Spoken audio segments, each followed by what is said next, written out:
ഈശോമിശിഹായ്ക്ക് സ്തുതിയായിരിക്കട്ടെ. എൻ്റെ പേര് ജീനാമോൾ ജേക്കബ്. ഞാൻ കാഞ്ഞിരപ്പള്ളിയിൽ നിന്ന് വരികയാണ്. എനിക്ക് ഇപ്പോൾ 36 വയസ്സുണ്ട്. ഞാൻ എൻ്റെ ജീവിതത്തിലൊരു വഴിമുട്ടി നിന്ന ഒരു അവസരത്തിലാണ് എൻ്റെ റൂംമേറ്റായ അനുചേച്ചി എന്ന് പറയുന്ന ഒരു അനുചേച്ചിയിലൂടെ കൃപാസനത്തെക്കുറിച്ച് അറിയുന്നതും കൃപാസന മാതാവിനെക്കുറിച്ച് അറിയുന്നതൊക്കെ. അപ്പം അനുചേച്ചിയുമായിട്ടിങ്ങനെ ഓരോ കാര്യങ്ങൾ പങ്കുവെക്കുമ്പോൾ അനുചേച്ചിയാണ് പറഞ്ഞത് കൃപാസനത്തിൽ പോകാം, ഉടമ്പടി എടുക്കാമെന്നൊക്കെ. ഞാൻ പറഞ്ഞതുപോലെ ജീവിതത്തിലെ ഒരു ഭയങ്കര ബുദ്ധിമുട്ടേറിയ ഒരു നാളുകളിലൂടെ കടന്നു പോയപ്പോഴാണ് എനിക്ക് ഞാനൊരു നേഴ്സാണ്, എനിക്ക് പുറത്തൊരു ജോലി കിട്ടാതെ എനിക്ക് ജീവിതത്തിലേക്ക് മുന്നോട്ട് പോകാൻ പറ്റാത്തൊരു സാഹചര്യം വന്നു. അപ്പം എൻ്റെ കപ്പാസിറ്റി ഒക്കെ എനിക്കറിയാം, എൻ്റെ കഴിവുകളെക്കുറിച്ചൊക്കെ എനിക്കറിയാം. ഒരു OET എഴുതി പുറത്തു പോകുക എന്ന ഒരു കാര്യം അസാധ്യമാണ്. അപ്പം എൻ്റെ റൂമിലുള്ള ചേച്ചിയാണ് എന്നോട് പറഞ്ഞത്, ജീന നമുക്ക് ഉടമ്പടി എടുക്കാം, ഉടമ്പടി എടുത്തിട്ട് പരീക്ഷ എഴുതാം, ജയിക്കുമെന്നൊക്കെ. അങ്ങനെ ഞങ്ങൾ 2022 ഒക്ടോബർ 22-ാം തീയതിയാണ് കൃപാസനത്തിൽ വരുന്നതും. അന്ന് തന്നെ ഒരുപാട് തിരക്കായിരുന്നു. ഇപ്പം അനുചേച്ചി പറഞ്ഞതനുസരിച്ച് ഞങ്ങൾ നേരത്തെ വന്നു. അന്ന് തന്നെ ഉടമ്പടി എടുക്കാൻ ഞങ്ങൾക്ക് സാധിച്ചു. ഇപ്പം അനുചേച്ചി എന്ന് പറയുന്നൊരു ഹൈന്ദവ കുട്ടിയായിരുന്നു. ചേച്ചിയുടെ റൂംമേറ്റിലേക്കൊരു റൂംമേറ്റ് വരുന്നെന്ന് അറിഞ്ഞപ്പോൾ ചേച്ചി പ്രാർത്ഥിച്ചു, മാതാവിനെ ഇഷ്ടമുള്ള ഒരാളായിരിക്കണേ എൻ്റെ റൂമിലേക്ക് വരുന്നതെന്ന്. അപ്പം ഞാൻ ഉടമ്പടി എടുക്കുന്നതിന് മുമ്പ് തന്നെ അനുചേച്ചിയുടെ കൂടെ ഉടമ്പടി പ്രാർത്ഥന ചൊല്ലാൻ രാവിലെ എഴുന്നേൽക്കുകയും ഞങ്ങൾ ഒരുമിച്ച് പ്രാർത്ഥിക്കുകയും ചേച്ചി ഉടമ്പടിയുടെ നിബന്ധനകൾ പാലിക്കാനായിട്ട് പ്രേക്ഷിത പ്രവർത്തനങ്ങൾക്ക് പത്രങ്ങൾ കൊടുക്കാൻ പോകുമ്പോൾ, കൃപാസന പത്രങ്ങൾ കൊടുക്കാൻ പോകുമ്പോഴും രോഗികളെ കാണാൻ പോകുമ്പോഴും പാവങ്ങൾക്ക് ഭക്ഷണം കൊടുക്കാനൊക്കെ പോകുമ്പം എന്നെയും കൊണ്ടുപോകുമായിരുന്നു. അപ്പം ഞാൻ ഉടമ്പടി എടുക്കുന്നതിന് മുമ്പ് തന്നെ ഈ നിബന്ധനകളെല്ലാം പ്രാർത്ഥനകൾ ചൊല്ലാനും ഇതെല്ലാം ചെയ്തു പോന്നിരുന്നു. അങ്ങനെ ഉടമ്പടി എടുത്തു. ഉടമ്പടിയിലെ നിയോഗം, ഒന്നാമത്തെ നിയോഗം ഇത് തന്നെയായിരുന്നു, എനിക്ക് OET പാസ്സാകണം, പുറത്തൊരു ജോലി കിട്ടണം എന്നൊക്കെ. ഞാനങ്ങനെ കോട്ടയത്ത് തന്നെ ഒരു സെൻറ്ററിൽ ജോയിൻ ചെയ്തു. അങ്ങനെ ക്ലാസ്സുകളൊക്കെ നടന്നു. എല്ലാ ശനിയാഴ്ചയും മോക്ക് ടെസ്റ്റ് ഉണ്ട്. പക്ഷേ ഒരു മോക്ക് ടെസ്റ്റിന് പോലും എനിക്ക് പാസ് മാർക്കല്ല, ഒരു വളരെ കുറച്ച് മാർക്ക് മാത്രമേ കിട്ടുന്നുള്ളായിരുന്നു. ഓരോ ദിവസം ചെല്ലും തോറും എൻ്റെ കോൺഫിഡൻസ് നഷ്ടപ്പെട്ടുകൊണ്ടിരുന്നു. എന്നാലും ഞാൻ മാതാവിനോട് പ്രാർത്ഥിക്കും. എല്ലാ ദിവസവും കുർബാനയ്ക്ക് പോകാൻ ശ്രമിച്ചു, കുമ്പസാരിക്കാൻ ശ്രമിച്ചു. എല്ലാ ഞായറാഴ്ച ദിവസം മാത്രമായിരുന്നു ഞങ്ങൾക്ക് ഒഴിവുണ്ടായിരുന്നത്. ആ ദിവസങ്ങളിൽ ഞാനും ചേച്ചിയും പുറത്തു പോകും, ജനറൽ ഹോസ്പിറ്റലിൽ പോവും, രോഗികളെ സന്ദർശിക്കും, അവർക്ക് ഫുഡ് വാങ്ങിക്കൊടുക്കും. അങ്ങനെ ചെയ്തു. മാതാവ് സഹായിക്കുമെന്നൊരു തോന്നലുണ്ടെങ്കിലും പരീക്ഷയിൽ ഓരോ പ്രാവശ്യം തോക്കുമ്പോൾ ഞാൻ ഓർക്കും, വെറുതെ പൈസ കളയുന്നതാണ്. OET എഴുതുന്നത് നമുക്കറിയാം, പല പ്രാവശ്യം എഴുതിയാലും കിട്ടുകയില്ല. അതുപോലെ തന്നെ എക്സാം ഫീസൊക്കെ വളരെ വലുതാണ്. ഇത്രയും ഫീസ് കൊടുത്ത് പരീക്ഷ എഴുതുന്നതും എന്നെ സംബന്ധിച്ച് അത് വളരെ ബുദ്ധിമുട്ടുള്ളൊരു കാര്യമായിരുന്നു. ഇപ്പം പരീക്ഷയുടെ ഡേറ്റ് എടുത്തു. ഒക്ടോബർ 22-നാണ് ഡേറ്റ് എടുത്തത്. ഞാൻ ആഗസ്റ്റ് 22-നാണ് ഉടമ്പടി എടുത്തത്. അതേ ദിവസം തന്നെ എനിക്ക് എക്സാമിന് ഡേറ്റ് കിട്ടിയതും എനിക്ക് വളരെ ഭയങ്കര ഇൻസ്പിറേഷനായിട്ട് എനിക്ക് തോന്നിയായിരുന്നു. പരീക്ഷയ്ക്ക് ഒരാഴ്ച മുൻപ് അച്ഛനെ കാണാനുള്ള അവസരം കിട്ടി. ഞാൻ ഈ അൾത്താരയെ മുട്ടുകുത്തുന്ന അച്ഛൻ എനിക്ക് വേണ്ടി പ്രാർത്ഥിച്ചപ്പോൾ ഞാൻ കണ്ണീരോടെ പറഞ്ഞു, എനിക്ക് എൻ്റെ ജീവിതം വഴിമുട്ടി നിൽക്കുക, എനിക്ക് മുന്നോട്ട് പോകാൻ വേറെ ഒരു മാർഗവും ഇല്ല. ഇനി ഒരിക്കൽ കൂടി ക്ലാസ് അറ്റൻഡ് ചെയ്ത് എക്സാം ഫീസ് വലിയ തുക മുടക്കി ഒരിക്കൽ കൂടി പരീക്ഷ എഴുതാനുള്ള സാമ്പത്തിക ബുദ്ധിമുട്ടുണ്ട്. അതിനുള്ള ഒരു സാഹചര്യം എനിക്കില്ല മാതാവേ. അതുകൊണ്ട് ഈ ആൾത്താരെ വന്ന് നിന്ന് അമ്മയ്ക്ക് വേണ്ടി സാക്ഷ്യം പറയാനായിട്ട് എനിക്ക് കൃപ തരണേന്ന് ഞാൻ പ്രാർത്ഥിച്ചിരുന്നു. എക്സാം എഴുതി എക്സാമിൻ്റെ ദിവസങ്ങളായപ്പോൾ എനിക്ക് ഭയങ്കര പനിയും ചുമയും ശ്വാസമുട്ടലും ഒക്കെ ആയിരുന്നു. ഭയങ്കര ബുദ്ധിമുട്ടായിരുന്നു. എനിക്ക് എക്സാം കോൺസെൻട്രേഷൻ ചെയ്യാൻ പറ്റുന്നില്ലായിരുന്നു. റൈറ്റിംഗ് ആയിരുന്നെങ്കിൽ റൈറ്റിങ്ങിൽ ഞാൻ കംപ്ലീറ്റ് ചെയ്തു പോലുമില്ല എൻ്റെ റൈറ്റിംഗ് മോഡ്യൂള്. അപ്പം തന്നെ എനിക്ക് മനസ്സിലായി ഞാൻ വെറുതെ എഴുതിയതാ, എനിക്ക് കിട്ടാൻ പോകുന്നില്ല. കാരണം എൻ്റെ കൂടെയുള്ള എൻ്റെ കൂട്ടുകാരത്തി 10 പ്രാവശ്യം ഒയിറ്റ് എഴുതിയിട്ട് അവൾക്ക് കിട്ടാതെ പോയി. അപ്പം ഞാൻ തന്നെ മനസ്സിലുറപ്പിച്ചു, എനിക്ക് ഒയിറ്റ് കിട്ടത്തില്ല, എന്നെക്കുറിച്ചുള്ള ദൈവഹിതം അതായിരിക്കില്ല എന്നൊക്കെ ഞാൻ അങ്ങനെ പറഞ്ഞു. എക്സാമിൻ്റെ ദിവസങ്ങൾ കഴിഞ്ഞു. 2 ആഴ്ചയ്ക്കുള്ളിൽ റിസൾട്ട് വരും. റിസൾട്ട് വരുന്ന ഒരു ചൊവ്വാഴ്ചയാണ്. അന്ന് എൻ്റെ കൂടെ 16 പേരാണ് എക്സാം എഴുതിയത്. ഞാൻ തോക്കുമെന്ന് എനിക്കറിയാവുന്നതുകൊണ്ട് ഞാൻ എൻ്റെ റിസൾട്ട് നോക്കിയില്ല. എൻ്റെ ഫ്രണ്ട്സിനെ എല്ലാം വിളിച്ചു ചോദിച്ചപ്പം ആരും ജയിച്ചിട്ടില്ല. പിന്നെ ഞാനായിട്ട് നോക്കിയിട്ട് എന്തിനാ, വെറുതെ എനിക്ക് കിട്ടില്ല എന്നറിഞ്ഞു. പിന്നെ ഞാൻ വന്ന് എൻ്റെ ഫോൺ തുറക്കാൻ നോക്കിയിട്ടും എനിക്ക് റിസൾട്ട് എൻ്റെ ഓപ്പണായി വരുന്നില്ല.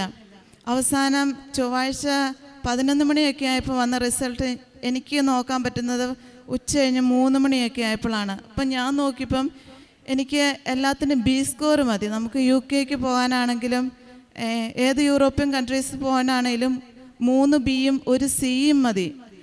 അതേലും കിട്ടണമെന്നാണ് ഞാൻ പ്രാർത്ഥിച്ചപ്പം ഞാൻ എൻ്റെ റിസൾട്ട് നോക്കിയപ്പം എല്ലാത്തിനും ബി. അപ്പം ഞാൻ ഓർത്ത് എനിക്ക് നോക്കാൻ അറിയത്തില്ലാത്തതുകൊണ്ടായിരിക്കും. എന്നിട്ട് ഞാൻ ഈ റിസൾട്ട് എൻ്റെ ടീച്ചേഴ്സിനും ഫ്രണ്ട്സിനൊക്കെ അയച്ചു കൊടുത്തു. ഇത് ശരിക്കും എൻ്റെ റിസൾട്ട് തന്നെയാണോ അതോ എനിക്ക് നോക്കാൻ അറിയത്തില്ലാത്തതുകൊണ്ടാണ്? അവർ പറഞ്ഞു, ജീന നിനക്ക് ബി സ്കോർ ഉണ്ടെന്ന്.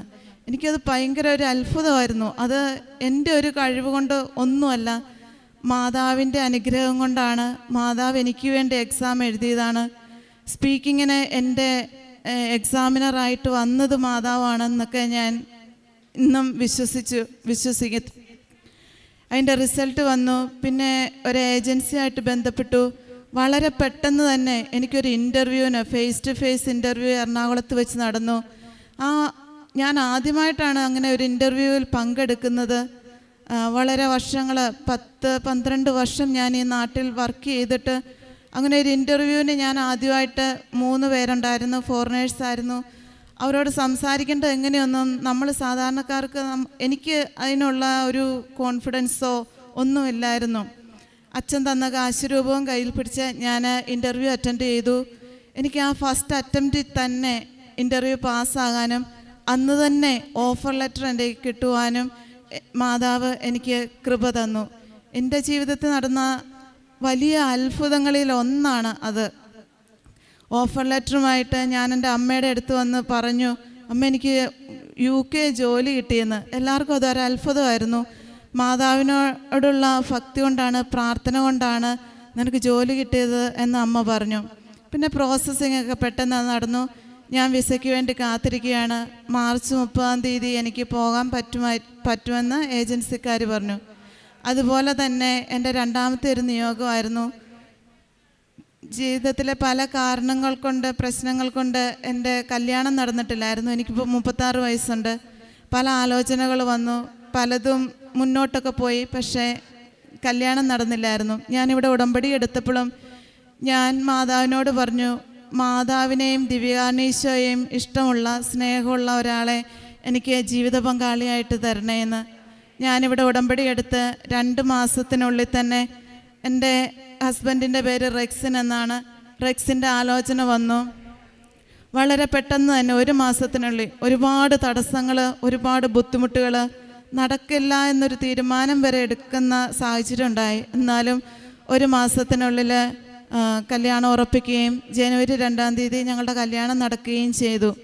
അതും വളരെ അത്ഭുതകരമായ വലിയൊരു അനുഗ്രഹമായിട്ടാണ്, മാതാവ് എനിക്ക് തന്ന അനുഗ്രഹമായിട്ടാണ് ഞാൻ കരുതുന്നത്. അതോടെ തന്നെ എൻ്റെ ആധ്യാത്മിക ജീവിതത്തിലും ഉടമ്പടി എടുത്തതിലൂടെ എല്ലാ ദിവസവും പള്ളിയിൽ പോകുവാനും കൃത്യമായി കുമ്പസാരിക്കുവാനും പാവങ്ങളെ സഹായിക്കുവാനും മറ്റുള്ളവരെ സഹായിക്കുവാനൊക്കെയുള്ള വലിയ കൃപ ഉടമ്പടിയിലൂടെ തന്നു. ഈ ഉടമ്പടി എടുത്തതിന് ശേഷം എനിക്കും എൻ്റെ കുടുംബത്തിനും ഒരുപാട് അനുഗ്രഹങ്ങൾ ഉണ്ടായിട്ടുണ്ട്.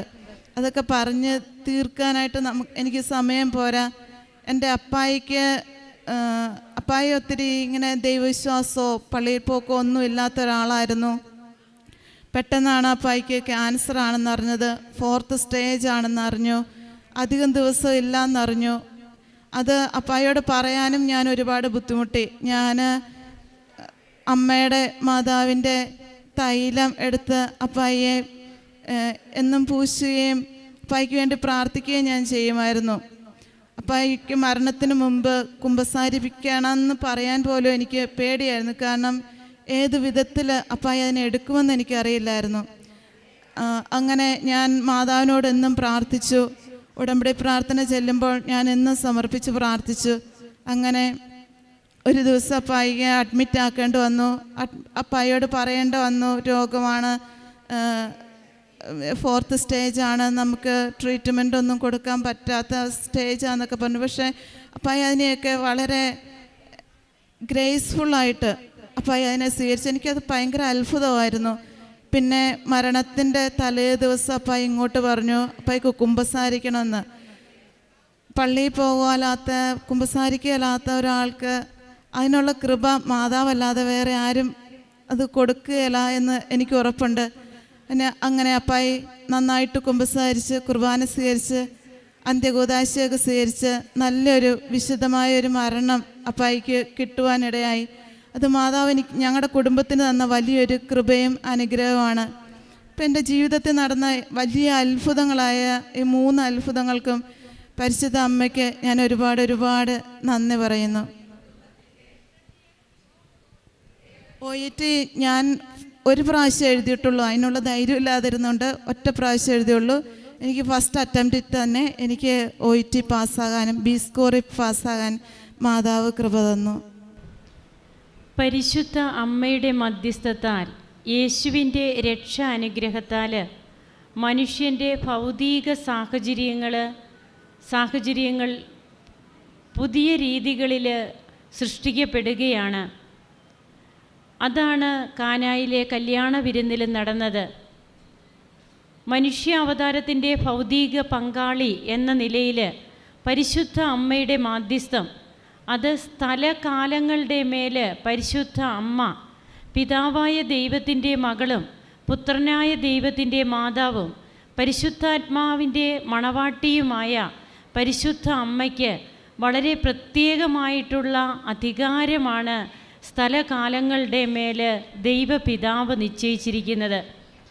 അങ്ങനെ ഇവിടെ ഈ മകൾ ജീന മോൾ ജേക്കബ് എന്ന മകൾ തൻ്റെ അനുഭവ സാക്ഷ്യം പങ്കുവയ്ക്കുമ്പോൾ നമുക്ക് മനസ്സിലാവുക എങ്ങനെയാണ് ഈ മകളുടെ ജീവിതത്തിൽ പരിശുദ്ധ അമ്മ കൃപകൾ ഈശോയിലൂടെ വർഷിക്കുക എന്നുള്ളതാണ്. തൻ്റെ വിവാഹ ജീവിതം, അതായത് വിവാഹം വളരെ നാളുകളായിട്ട് ആലോചിക്കുന്നതാണ്. എന്നാൽ ഓരോ കാര്യങ്ങളിലായിട്ട് അത് മുടങ്ങിപ്പോകുന്നു. ഏകദേശം 6 വർഷമായി വിവാഹം ആലോചിച്ചു കൊണ്ടിരിക്കുന്നു. അങ്ങനെയുള്ളപ്പോൾ ഈ മകള് ഇവിടെ സാക്ഷ്യം പറയാൻ തുടങ്ങിയപ്പോൾ ഒരു കാര്യം പറഞ്ഞു. ഉടമ്പടി എടുക്കുന്നതിന് മുൻപ് തന്നെ ഈ മകള് ഉടമ്പടി നിബന്ധനകൾ പാലിക്കുവാൻ തുടങ്ങിയെന്ന്. അതിന് കാരണം ഈ മകളുടെ കൂടെ ജോലി ചെയ്യുന്ന ഒരു അതായത് ജ്ഞാനസ്നാനത്തിലൂടെ അല്ലാതെ ഈശോയെ അറിയുകയും പരിശുദ്ധ അമ്മയെ സ്നേഹിക്കുകയും ചെയ്ത് ഇവിടെ വന്ന് ഉടമ്പടിയെടുത്ത ഒരു മകളാണ് അതിന് കാരണം. അപ്പോൾ ആ മകൾ പറഞ്ഞിട്ടാണ് ഈ ജീന മോള് ഇവിടെ വന്ന് ഉടമ്പടി എടുക്കുന്നത് തന്നെ. അങ്ങനെ ആ മകളുടെ ഉടമ്പടി നിബന്ധനകൾ പാലിച്ചുകൊണ്ടുള്ള ജീവിതത്തിൽ ഈ മകളും റൂംമേറ്റ് ആയത് കാരണം ഒരു പങ്കാളിയായി തീർന്നു. അങ്ങനെ ആതുര ശുശ്രൂഷയും കാരുണ്യ പ്രവർത്തികൾ, പ്രേക്ഷിത പ്രവർത്തനം, കൃപാസന പത്രം കൊടുക്കുക, ഇങ്ങനെയൊക്കെ ആയിട്ട് ഈ മകളും മുൻപോട്ട് പോയി. അങ്ങനെയാണ് ഇവിടെ വന്ന് ഉടമ്പടി എടുക്കുമ്പോഴുള്ള ഈ മകളുടെ അവസ്ഥ അതായിരുന്നു. അപ്പോൾ തന്നെ മുമ്പേ തന്നെ ഒരുക്കി, ആ ഒരുക്കലിൽ ഈ മകള് പൂർണ്ണമായും അതിനോട് സഹകരിച്ചു. അങ്ങനെയാണ് ഈ മകളുടെ വിവാഹത്തിൻ്റെ തടസ്സങ്ങൾ അപ്പോൾ തന്നെ പരിശുദ്ധ അമ്മ ഏറ്റെടുത്ത് കഴിഞ്ഞതാണ്. അങ്ങനെ ഉടമ്പടി എടുത്ത്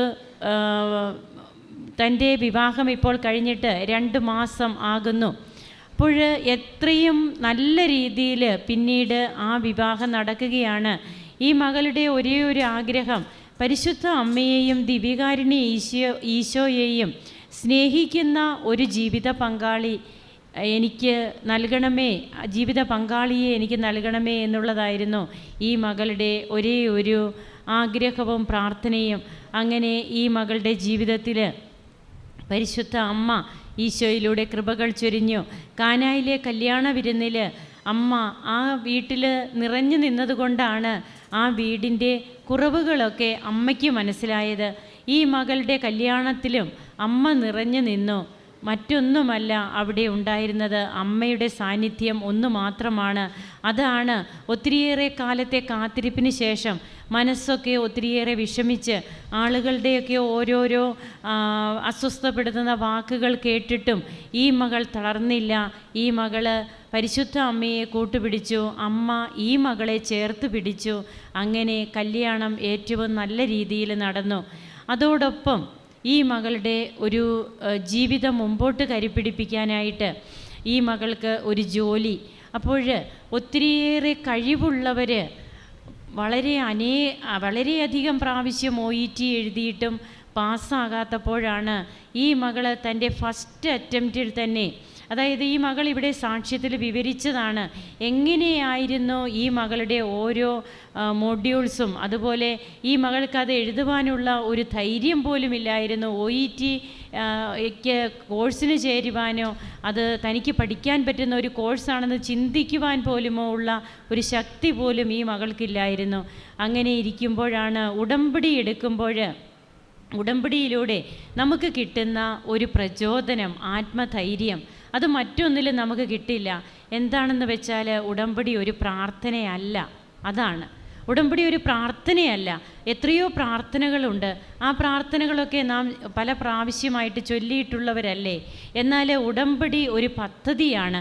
ആ പദ്ധതി നാം മറ്റുള്ളവരിലേക്ക് എത്തുന്ന ഒരു പദ്ധതിയാണ്, എത്തിക്കേണ്ട ഒരു പദ്ധതിയാണ്, നമ്മെ തന്നെ വിശുദ്ധീകരിക്കുന്ന ഒരു പദ്ധതിയാണ്. അതാണ് ഉടമ്പടിയുടെ വ്യത്യാസം. അപ്പോൾ ഉടമ്പടി എടുക്കുമ്പോൾ നമ്മിലേക്ക് പരിശുദ്ധാത്മാവിൻ്റെ ധൈര്യം വന്നു ചേരുകയാണ്. അങ്ങനെ ഒരിക്കലും ലഭിച്ചിട്ടില്ലാത്ത ഒരു ആത്മധൈര്യത്തോടെയാണ് ഈ മകള് എക്സാം അറ്റൻഡ് ചെയ്യുക. എക്സാമിന് ഈ മകൾ പോകുമ്പോഴും ഈ മകൾക്ക് എക്സാം അറ്റൻഡ് ചെയ്യുവാനായിട്ടുള്ള സാഹചര്യങ്ങളിലൊക്കെ സ്പീക്കിങ്ങിൻ്റെയൊക്കെ സമയത്ത് ഈ മകൾക്ക് പരിശുദ്ധ അമ്മ തന്നെ അവിടെ വന്നിരിക്കുന്നത് പോലെയാണ് ഈ മകൾക്ക് അനുഭവപ്പെടുക. അമ്മയാണ് ഈ മകളെ ഇൻ്റർവ്യൂ ചെയ്തതായിട്ട് ഈ മകൾക്ക് അനുഭവപ്പെടുക.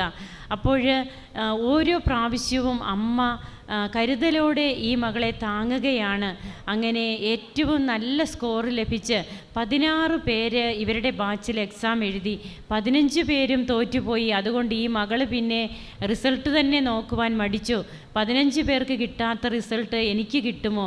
അങ്ങനെ ഈ മകൾക്ക് റിസൾട്ട് നോക്കുവാൻ തന്നെ താല്പര്യമില്ലായിരുന്നു. എന്താണെന്ന് വെച്ചാൽ അവരെല്ലാവരും ഒത്തിരിയേറെ നല്ല ലെവലിൽ പഠിച്ച് ഒത്തിരിയേറെ പ്രാവശ്യം പ്രാക്ടീസൊക്കെ ഉള്ള കുഞ്ഞുങ്ങൾ അവർ തോറ്റപ്പോൾ ഇനി ഞാൻ എന്തിനാ ഈ റിസൾട്ട് നോക്കുന്നത് എന്നുള്ള ഒരു ചിന്ത ഈ മകൾക്കുണ്ടായിരുന്നു. അതുകൊണ്ട് രാവിലെ വന്ന റിസൾട്ട് ഈ മകൾക്ക് നോക്കുവാൻ തന്നെ ഒന്ന് തോന്നി. നോക്കിയതും ഈ മകളുടെ മൊബൈൽ ഓപ്പൺ ആയതുമൊക്കെ ഉച്ചയ്ക്ക് ശേഷമാണ്. അങ്ങനെ ഈ മകൾ നോക്കുമ്പോഴാണ് ഈ മകൾക്ക് എല്ലാറ്റിനും B സ്കോർ ലഭിച്ചിരിക്കുന്നു. ഇവിടെയൊക്കെ നമുക്ക് കാണുവാൻ കഴിയുക നമ്മുടെ കഴിവല്ല. ഇതാണ് it is not by merit but by grace. ഇവിടെയാണ് ഉടമ്പടി വർക്കൗട്ട് ചെയ്യുക. ഈ മകൾ ഉടമ്പടി എടുക്കുന്നതിന് മുൻപേ ഉടമ്പടി നിബന്ധനകൾ പാലിക്കാൻ തുടങ്ങി. പിന്നെ എങ്ങനെ പരിശുദ്ധ അമ്മയ്ക്ക് ഈ മകളെ മറക്കാനാവും? എങ്ങനെ അമ്മ ഈ മകളുടെ കാര്യം ഈശോയോട് പറയാതിരിക്കും? അങ്ങനെ അമ്മ പറയുന്നു, ഈശോ യാതൊരു മാറ്റവുമില്ലാതെ എല്ലാം ഈശോ നിവർത്തിച്ചു കൊടുക്കുകയാണ്. തടസ്സമായി നിന്ന കല്യാണം മുതൽ എല്ലാം ഈ അമ്മ പറയുമ്പോൾ ഈശോ ഓരോന്നോരോന്നായി ഈ മകളുടെ ജീവിതത്തിലേക്ക് കൃപകൾ വർഷിക്കുകയാണ്. അതുപോലെ തന്നെ തൻ്റെ പപ്പയുടെ കാര്യം, പപ്പ എങ്ങനെയായിരുന്നു ഒരു നല്ല മരണത്തിന് ഒരുങ്ങിയത്, അതിന് പപ്പയെ എങ്ങനെ പരിശുദ്ധ അമ്മ പപ്പയ്ക്ക് കൃപ നൽകി. അതായത് വിശുദ്ധ ഗ്രന്ഥത്തിൽ ഇന്ന് നീ എന്നോടൊപ്പം പർദീസായിലായിരിക്കുമെന്നാണ് നല്ല കള്ളനോട് ഈശോ പറയുക. ഇവിടെ ആ ഒരേ ഒരു ദിവസം, ആ ദിവസം ആ മകൻ്റെ നന്മരണത്തിന് പരിശുദ്ധ അമ്മ ആ മകനെ ഒരുക്കി. ആ മകൻ വിശുദ്ധ കുമ്പസാരം നടത്തി വിശുദ്ധ കുർബാന സ്വീകരിച്ചു. തൻ്റെ ആത്മാവിനെ അങ്ങനെ നല്ല രീതിയിൽ ഈശോയിലേക്ക് അടുപ്പിക്കുവാനായിട്ട് ആ മകനെ പരിശുദ്ധ അമ്മ തയ്യാറാക്കുന്നു. ഇതൊക്കെ നമുക്ക് നമ്മുടെ കഴിവിൽ നടക്കാത്ത കാര്യങ്ങളാണ്. അപ്പോൾ ഈ ഉടമ്പടിയുടെ പ്രധാനപ്പെട്ട ഘടകങ്ങൾ: time shortening, it is not by merit but by grace. ഇതൊക്കെ നമുക്ക് ഈ സാക്ഷ്യത്തിൽ കാണുവാൻ കഴിയും. അതുപോലെ തന്നെ പരിശുദ്ധ അമ്മയുടെ സാന്നിധ്യവും. നമുക്ക് കരങ്ങളടിച്ച് ത്രിത്വൈക ദൈവത്തെ ആരാധിക്കാം, ദൈവത്തെ മഹത്വപ്പെടുത്താം, പരിശുദ്ധ അമ്മയ്ക്കും തിരുക്കുമാരനും നന്ദി പറയാം. ഈശോയെ നന്ദി, ഈശോയെ സ്തുതി, ഈശോയെ ആരാധന. അത്യപൂർവ ദൈവാനുഭവങ്ങൾ ഇനി നിങ്ങൾക്കും സ്വന്തം. ഈ യൂട്യൂബ് ചാനൽ ഇതുവരെ സബ്സ്ക്രൈബ് ചെയ്തിട്ടില്ലെങ്കിൽ ഇപ്പോൾ തന്നെ സബ്സ്ക്രൈബ് ചെയ്യുക. ഈ വീഡിയോ ഇപ്പോൾ തന്നെ നിങ്ങളുടെ സുഹൃത്തുക്കൾക്ക് ഷെയർ ചെയ്തുകൊണ്ട് കർത്താവിൻ്റെ പ്രേക്ഷിതരാകുക.